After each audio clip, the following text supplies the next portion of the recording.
बोकारो के चास में बिजली का चरमराई व्यवस्था से लोगों को परेशानी का सामना करना पड़ रहा है, जबकि बोकारो जिला सबसे बड़ा व्यावसायिक क्षेत्र है। बावजूद यहां बिजली की आंख मिचौनी से लोग परेशान हो चुके हैं। विद्युत आपूर्ति प्रमंडल के कार्यपालक अभियंता ने आश्वस्त किया है कि चास वासियों को अब विद्युत कटौती की समस्या से जल्द निजात मिलेगी।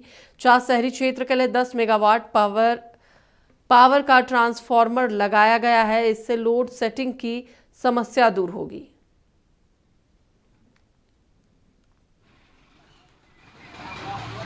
चास के शहरी इलाके बाईपास और चास फीडर जो गर्मी में ओवरलोड हो जाकर बार बार ट्रिप करने की शिकायत आ रही थी, उसके लिए एक हम लोग 10 MVA का पावर ट्रांसफार्मर चास PSS में कल लगा चुके हैं। एक नया फीडर भी हम लोग बनाएंगे जिससे बाईपास और चास के लोगों को लोड को कम किया जाएगा और इस गर्मी में उम्मीद करते हैं कि उनको बेहतर बिजली व्यवस्था की सप्लाई की जाएगी। चास के शहरी इलाके बाईपास और चास